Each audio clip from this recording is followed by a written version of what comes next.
De la mañana, 57 minutos, le quedamos debiendo la cortinilla del tablero, pero vamos a echar lápiz, como nos gusta aquí en Noticias Caracol, para hablar de esto. Vean ustedes, hoy se vive un nuevo tire y afloje de la puja que se da siempre por estos días con el incremento del salario mínimo, con una agravante, o por lo menos un punto distinto y nuevo en este 2020, la crisis económica derivada por la pandemia de la COVID-19. Pues vamos a hablar de eso. ¿Cuánto debería, cree usted, querido televidente, ser el incremento para un trabajador de nuestro país en el 2021? Hay dos puntos de vista. Uno que dice, que es el de los gremios, que hay que proteger al empresariado y hay que generar, por supuesto, también protección para la informalidad y traerla al mercado laboral formal. Pero, pues hay otros que dicen, que son los sindicatos, que hay que ponerle plata en el bolsillo a la gente para que pueda generar mucho más ingreso y producción, en fin. Vamos a hablar de eso con Iván Jaramillo, quien es del Observatorio Laboral de la Universidad del Rosario, profesor, abogado, y nos acompaña también a esta hora de la mañana porque hay un estudio muy revelador. ¿Qué tal, Iván? Muy buenos días, qué gusto tenerlo, como siempre. Buenos días, Juan Diego, para ti y para todos los televidentes. 877,000 pesos se gana hoy un trabajador en nuestro país de salario mínimo, con un auxilio de transporte de 102,854. ¿Cuánto debería ser el incremento?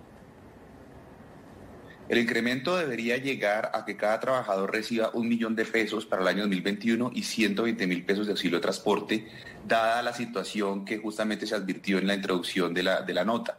Tenemos un contexto de crisis, los trabajadores han visto afectado su ingreso, a los trabajadores les tocó sacrificar parte de sus cesantías, sus vacaciones, su prima de servicios, etcétera.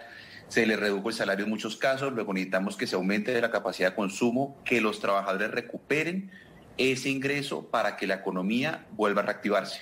Claro, pero Iván, ¿sí es viable ese incremento de acuerdo a ese estudio que ha hecho la Universidad del Rosario y que usted ha dirigido o coordinado? Es viable, Juan Diego. Es que no es extraño que en contextos de crisis hayan aumentos de salarios para estimular la demanda agregada. No solo en Colombia, sino en el mundo. España en el año 2019 aumentó el salario mínimo de 650 euros interprofesional a 950, dio un gran salto como parte de la recuperación. En Francia está en 1.300 euros el salario mínimo también interprofesional de crecimiento. Pero comparémoslo con un país como Colombia. Comparémoslo. ¿Cómo estamos? En un contexto de crisis es importante reactivar la demanda agregada para que todos entiendan la capacidad de los trabajadores de consumir bienes y servicios. Por eso justamente gremios como FENALCO pedían y solicitaban que la prima de servicios se anticipara para el mes de noviembre para que la gente tuviera plata en los bolsillos y pudiera gastar. Es que justamente de eso se trata. Se trata que a todos nos conviene que los trabajadores tengan poder adquisitivo y puedan adquirir los bienes y servicios que todos producimos en una economía determinada como la colombiana. La proyección que se ha hecho por parte del DANE de inflación para este 2020 está en 1.8, 1.9. Explíquenos qué implica eso.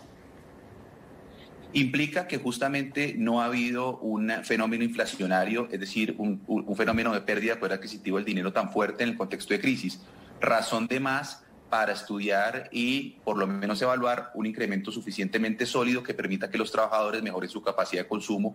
Es uno de los grandes miedos que siempre existe cuando se aumentan los salarios y es bueno, pero puede generar inflación. Justamente este año ha estado muy controlada y por eso se puede estudiar y se puede habilitar una medida suficientemente fuerte de estímulo al consumo de los trabajadores. La pugna está en estos números, que son muy importantes. Los gremios han planteado un alza del 3%, es decir, algo así como 25,000 pesos que se sumarían al salario mínimo. Los sindicatos, los trabajadores dicen que por lo menos un 14%, 122,000 pesos, para que el salario básico, el mínimo, llegue a 1 millón más 120,000 pesos, si no estoy mal, de auxilio de transporte. Eso, Iván, realmente podría ser una ventana para salir de la crisis o quiebra empresas y genera más desempleo. No, es que las empresas dependen más que el monto de los salarios, dependen de que puedan vender los bienes y servicios que producen. Para las empresas es muy importante que haya capacidad adquisitiva en la economía colombiana. Por eso insisto que el primer interesado en que haya un aumento suficientemente representativo deberían ser los gremios y las empresas para que se fortalezca la demanda de los servicios que ellos obviamente comercializan dentro de la economía colombiana. No hay una correlación directa entre aumento de salario y desempleo, que tradicionalmente siempre se muestra como uno de los grandes problemas de esta temática. Hay una relación, por supuesto, pero no suficientemente directa y no suficientemente explicativa de los fenómenos de desempleo. Además, Colombia está en un periodo de recuperación. Claro. Hay que mantener el equilibrio, medidas económicas, medidas sanitarias. Para cerrar, de acuerdo a ese análisis que han hecho ustedes allí en la universidad, en el Observatorio Laboral, bueno, aquí desempleo está por el 14.7%, ¿no? Según el último dato del DANE. ¿Cuánto, según el DANE, debe ganar una familia para poder acceder a una canasta familiar, a los elementos básicos para su sobrevivencia con cierta dignidad? Ese es otro de los grandes aspectos que hay que analizar, ¿no? En Colombia el ingreso vital, es decir, la canasta familiar, está medida en 1.700.000 pesos. El salario mínimo está en 877.803 pesos. 1.700.000 pesos unipersonal. Luego, para una familia compuesta por la madre, los hijos, llega a 3.500.000. Luego, hay una diferencia entre el salario mínimo y el ingreso vital que hay que empezar a corregir para cumplir con la promesa de la Constitución de un ingreso mínimo vital y móvil para todos los trabajadores en el país.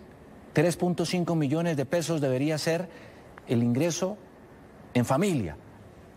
Vital. ¿Y individual? El individual es 1.700.000 pesos según las cifras del DANE y el cálculo de la canasta familiar oficial. Claro. ¿Por qué entonces dicen los gremios que esto generaría más informalidad y que los dueños de las empresas pues contratarían menos porque valdría mucho más la mano de obra formal? Sí, porque justamente siempre hay un juego de errores en la mesa de concertación en la que normalmente los gremios presionan un aumento muy leve, los sindicatos un aumento mayor, pero aquí hay que ponernos de acuerdo en que necesitamos reactivar la economía. Aquí hay que estimular el consumo interno y la demanda agregada que está muy deteriorada. Sectores como hotelería, turismo, gastronomía están muy deteriorados. Hay que recordar que a las personas ya les tocó utilizar las vacaciones, ya las personas el ahorro de cesantía lo utilizaron para cubrir las disminuciones de salario. Ya la prima de servicios fue alterada en los periodos de pago, incluso los recargos nocturnos, etcétera, también fueron alterados. Luego toda esa reacción a la crisis económica la soportaron los trabajadores. Luego hay que repensar el modelo, hay que empezar a evaluar medidas que estimulen el crecimiento de la demanda agregada para el beneficio de todos. Es que obviamente hay un juego de roles y de intereses en la mesa de concertación, pero aquí se trata de ver cómo reactivamos la economía y cómo logramos ese equilibrio entre medidas económicas y medidas sanitarias que permitan un crecimiento suficientemente confiable para el año 21. Iván Jaramillo es profesor, abogado de la Universidad del Rosario, del Observatorio Laboral, y nos acaba de ilustrar acerca de estos interesantes puntos en torno a lo que se discute en la mesa de concertación entre gremios, empleados y también el gobierno, que en últimas, si no hay acuerdo, podría fijar el aumento del salario mínimo vía decreto. En fin, Iván, como siempre, un placer, muchas gracias por ilustrarnos. Saludos para todos, un abrazo muy especial a todos los televidentes.